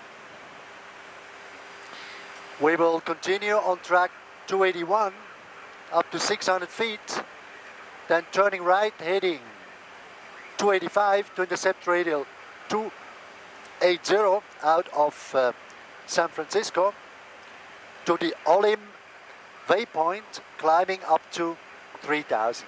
Yes, that's in the box. Everything is in the box. I don't expect a quick approach again. So I would say we do a cleanup with a clean speed of 220. Yeah? So setting for the missed approach 3000 feet, expecting a cleanup. For the navigation, finally I will set San Francisco VOR on the nav1. Speciality at this airport, which most probably, as the weather is very nice, will not be used today, or as a matter of fact is used very rare, in very rare cases, due to the fact that the parallel runway system is quite close to each other. It is not possible to perform a parallel approaches as they are done in different other airports, but in case they use the parallel approach procedure, they have to monitor it with a so-called precision radar monitor called PRM approach.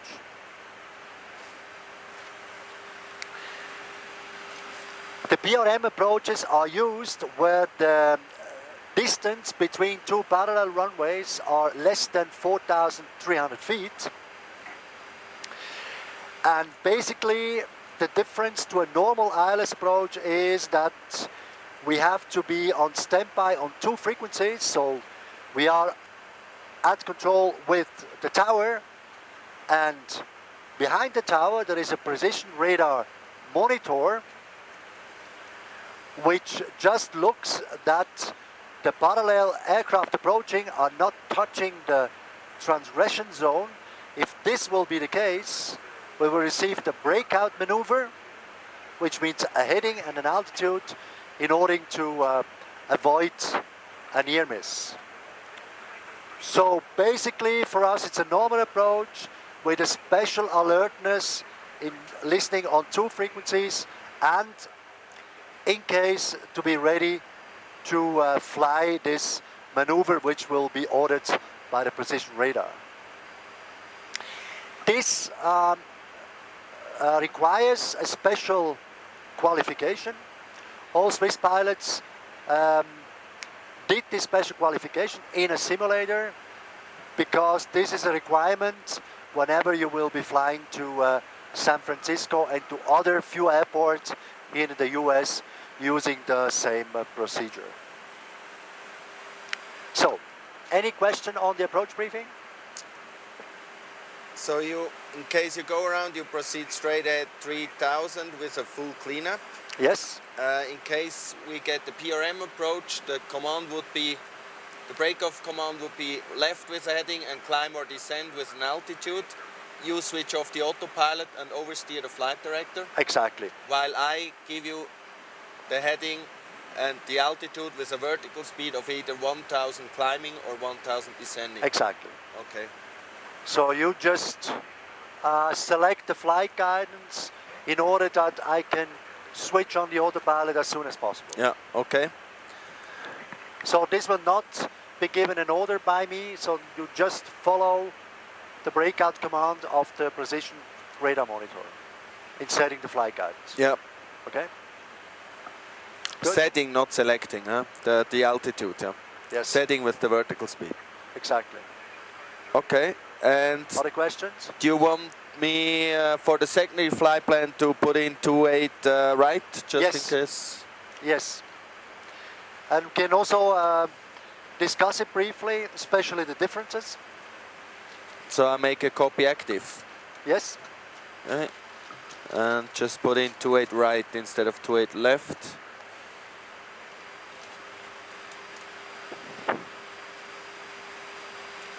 With no transition, huh? Okay. Okay.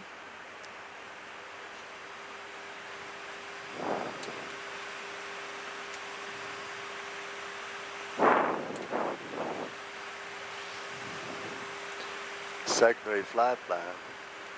Okay.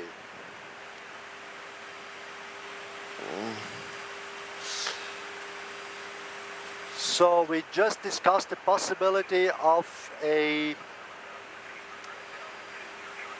approach on the runway 28 right.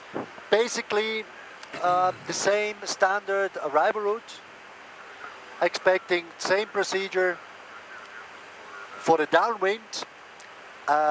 Maybe it could be even a right-hand downwind. I'm not sure about that, being the right runway. We have the same sector altitude, and in the approach, here on the flight guidance system, it starts at position Sepin. Sepin at 3,250 is correct. Yeah. It's a 3-degree glide path down to Axmol, which is the outer marker, at 1800. Yeah. And the minimum descent altitude for this approach is the same, 220. Yeah. The runway itself is even longer with more than 3,600 meters, so the required long runway length is not an issue. At the beginning, I will set full reverse as well, and aiming to leave the runway around Taxi Bay, Quebec, which will be the best option to reach our parking position. Yeah. In case of missed approach, this time we climb on 283, that's straight ahead, at 600 feet turning left, heading 281 to intercept radial 279 San Francisco to the waypoint VQ, and climbing 3000. Doing as well a cleanup, and 3000 for the missed approach setting. Okay? Okay.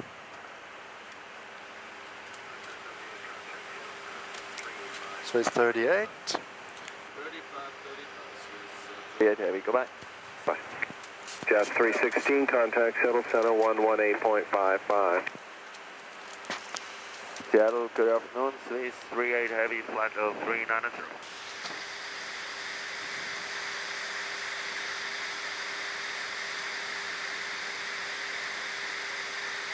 Gate 100. We just received a message from our station in San Francisco. Seattle, Swiss 38 heavy. Swiss 38, go ahead. Good afternoon, Swiss 38 heavy, level 390, maintaining. Swiss 38, roger. Telling us to expect gate 100 as usual. Yeah. The same weather as we already received by the ATIS. And expecting 28 light, 28 left and 28 right. That's all. So no news, beside the gate. Any question about Alice approach on 28 right? All clear so far? Yeah. So as soon as we get the runway, we just confirm the outer marker position and altitude and the MDA. Okay?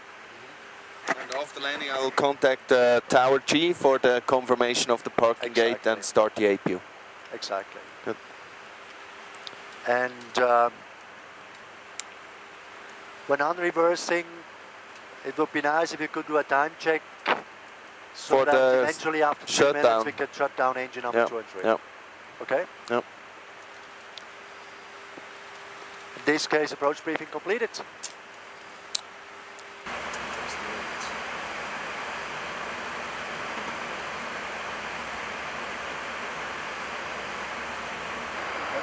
in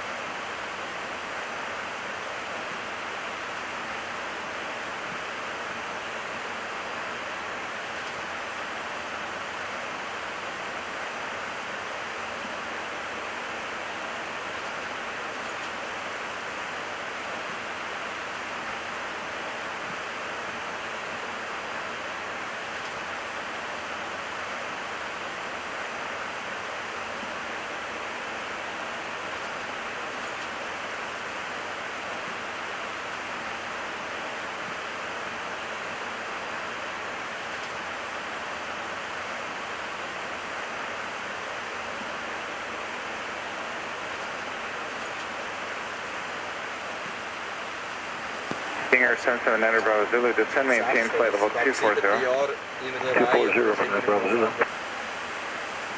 ist wirklich mega. Und die Leute sind nicht, weißt du?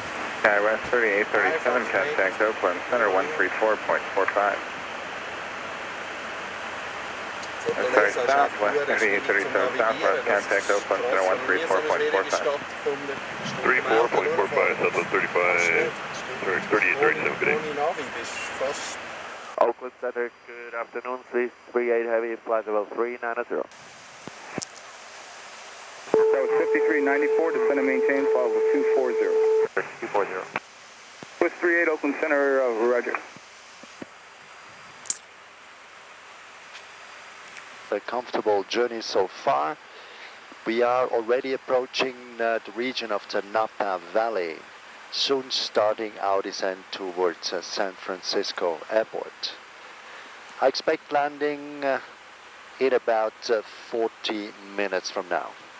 According to the latest weather report, you may expect beautiful weather conditions. The sky is clear, the wind is calm, and the temperature in the mid-70s. 6518 Oakland Center, clear direct point. I'd like to thank you for choosing Swiss for a travel meet and out of the flight deck. We'd like to wish you a very nice day. November 1 X-ray Juliet, contact Oakland Center 134.45, go up higher. 3445, 1 extra go today.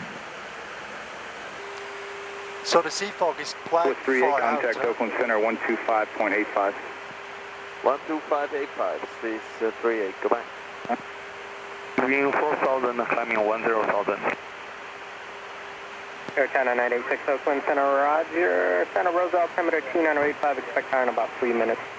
Okay, altimeter 2985, Air China 986. Oakland, good afternoon, Swiss 38 Heavy, level 280, descending level 240, speed 29. Swiss 38 Heavy, Oakland Center, roger. Cross Plaza, and maintain 1000, San Francisco, altimeter 2988. Amazing. Amazing. Look at that.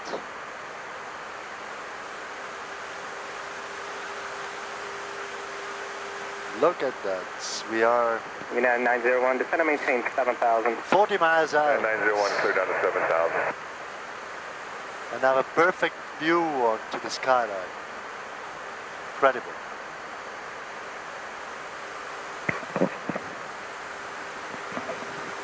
Air France 080, contact NorCal approach 133.905. 3395, Air France 080, good day.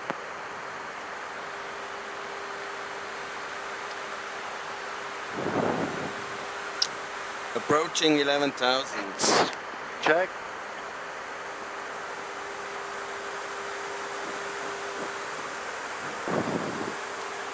I keep the speed for time being. Okay.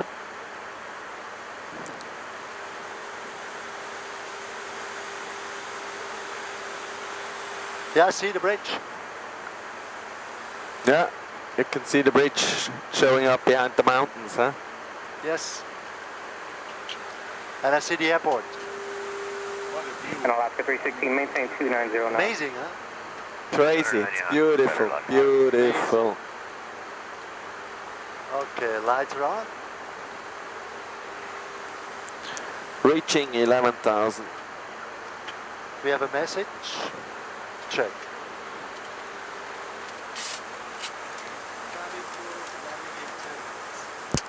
Alt start. This is November 67849er at 5,100. Would like to request a flight inbound to Oakland via Skaggs VOR, Center of the VOR to Skaggs VOR to Oakland VOR. An aircraft requesting flight following say call sign? For the MC. For the MC, for a first class passenger. November 67849er, Oakland, Okay. clock 3370. I'll reduce the speed to 250. Yeah. 3370, Yeah. 67849er. Swiss 38, contact NorCal approach 133.905. 3395, Swiss 38. Come on. Swiss Air 38 Heavy depart San Francisco VOR heading 140, vectors visual approach runway 28 left. Heading 140 off the San Francisco for 28 left, and we're maintaining speed 250 right now. Swiss Air 38 Heavy, roger. Center Sky 65, Good. 140 after the VOR. 28 left is confirmed. 10955 with the 281. 55. 4100,000, good. So the approach briefing is so far completed. 270, vectors for spacing, maintain 10,000. So it's going to be a left-hand downwind now. American 859. Exit at 896, turn left heading 270 for spacing. Turn left heading 270, executive 896. Unit 227, descend to maintain 6,000. Down at 6,000, yeah, 227. Air France 080 Heavy, traffic no factor, reduce speed to 220. Reducing 220, Alphonse 080. American 859, reduce speed to 220. 220 knots, American 859. NorCal Oscar 316, 11000, November. Last 316, NorCal approach, depart San Francisco VOR heading 140, vectors visual approach 28 left. 140 heading after the VOR for the left, Alaska 360. Unit at 227, contact approach 135.65. 3565, now 227. Air France 080 Heavy, descend to maintain 7,000. Zone 7,000. 10 miles ahead. 10 miles ahead, huh? Exit at 896, descend to maintain 8,000. Descend to maintain 8,000, executive 896. That was 6535, turn left heading 270, vectors for spacing, maintain 10,000. Yeah, that's the Air France. 10 miles. 10,000, Yeah. Would you head back to Hayward through San Carlos at table? 296, Flaps Mike Echo, I do not have you on radar. Flaps 1 check. Okay, I'll squawk VFR and I'll just ask San Speed Carlos for 200 for transition. time 296, Mike Echo. Right. 296 Mike Echo, radar service, turn rate squawk 1200, frequency. We are- Ask him if you have any speed limitation. Woodside 3,500. I can, yeah, but for sure we're going to be behind the Air France, I guess. Squawk VFR, thanks for all your help today, 296, Mike Echo. 338 Heavy, any speed restriction?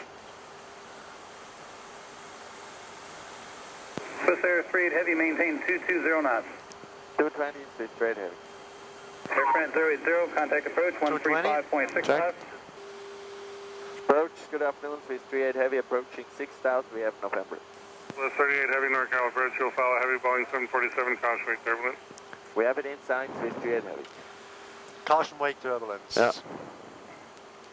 Air France 080 Heavy, traffic 3 o'clock, 2 miles, straight in, runway 28 right, a regional jet 6,400. Vertical speed. Checked. 080. 280, we are perfect inside, Alphonse 080. On wing side. To maintain visual separation, air and runway 28 right, you will be runway 28 left, maintain 4,000. Okay, Alphonse 080. ILS is manually checked. Okay. So 38 Heavy, turn left heading 010, going to maintain 4,000. Left heading 010, descending 4,000, 338 Heavy. Air France 080 Heavy, do you have San 4,000 feet, heading Checked. 0. 6 miles. Space 3 and 190. Heavy, we are reducing speed 190. So 38 Heavy, reduce speed to 180. 180, Swiss 3 Even better. 3 Heavy. Open descent. That's checked.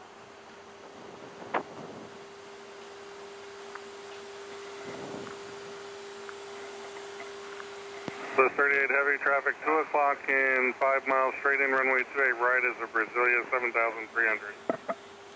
We're looking Swiss 3 Heavy. Touch Air France. 8.5 for 6,000. 316 NorCal approach, then to maintain 4,000. You're going to follow an Airbus 340 Heavy, caution wake turbulence. Flaps 2. 4,000 will be looking left 316. Flaps 2. Left heading 300, we have the airport inside, Swiss 38 Heavy. Flaps 2 check. Flaps 2. Vertical speed. Checked. And the other traffic is inside. Restricting traffic inside. Heavy, turn left heading 280. Left heading 280, Swiss 38 Heavy, and we have the traffic at our 2 o'clock position inside. Swiss 38 Heavy, maintain visual separation with that traffic, and also maintain visual separation with the heavy Boeing 747 at 12 o'clock. Swiss 38 Heavy, roger, and confirm the heading 280 will not lead us towards the Alice. Swiss 38 Heavy, flighting 290 and report the airport in sight. We have the airport inside, Swiss 28 Heavy. 38 Heavy. Do you have an IRIS presentation? Flighting 290, descend and maintain 3000. Descending 3000, Swiss 38 Heavy. I have no presentation on my side. ILS on the air doesn't seem to work. The ILS is not on data service. Last 16, turn left heading 010. 010, last 316.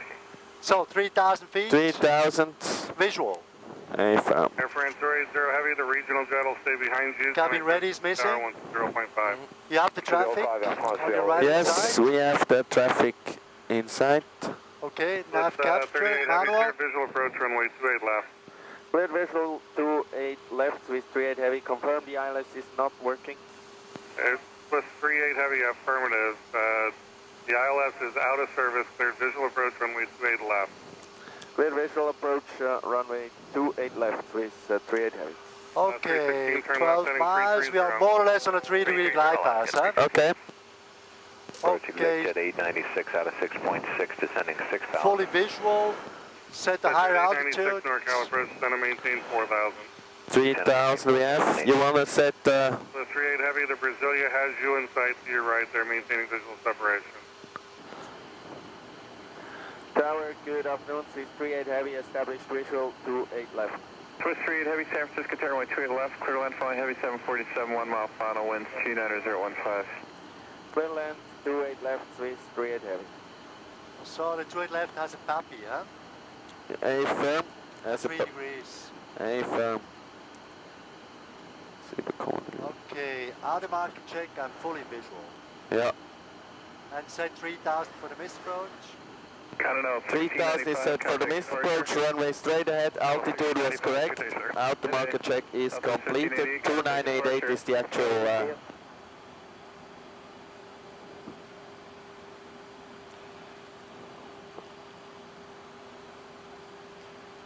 Stabilized. Landing check, 4 greens. Landing, all green. 0 Heavy, contact ground 121.8. 218, 080, good day. Okay. One left, line up and wait, 429, take a mic. So, no traffic in front, traffic is behind, huh? Yeah. For the parallel. Clear land, all set, wind, slightly changing.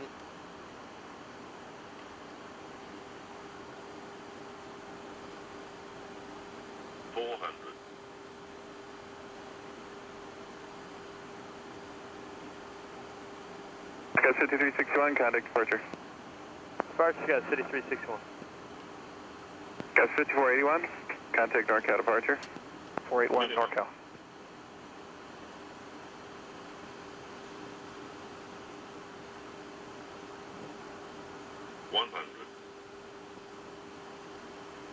Sky 7, do you have any estimate how long you're going to be there?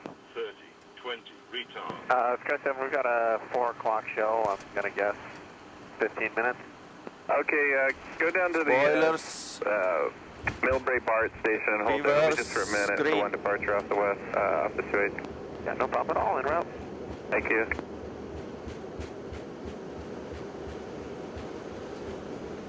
Tower, Alaska 316 on final 28 left. Alaska 316, tower runway 28 left, clear to land, wind 3016. Over next. Clear to land, Alaska 316. Swiss 38 Heavy, contact ground point 8. Ground point 8, Swiss 38 Heavy. Goodbye. Bye. Braking. Ground.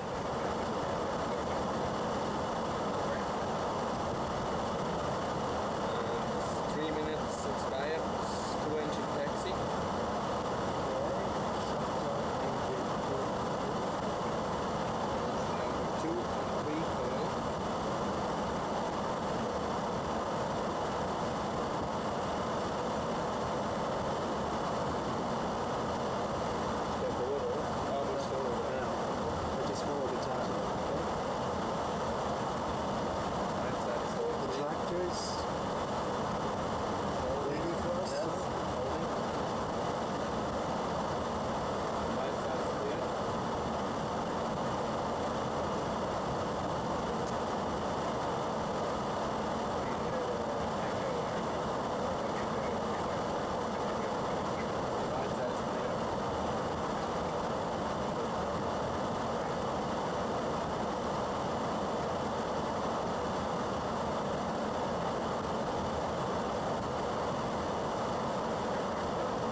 Very nice. Mark, back to San Francisco. To my boss, was an excellent approach in a marvelous environment, like one of the most beautiful visual sceneries in the world. Exactly. With this weather, on a visual approach, after so many years back to San Francisco, it couldn't have been better. So you can see it. I'm emotionally quite enthusiastic, even after 30 years of flying. Thank you very much, Udo, for being with us in the flight deck and taking these beautiful pictures into your camera. I'm really looking forward to see it then afterwards. Thanks. Thanks, Daniel, for your help as well.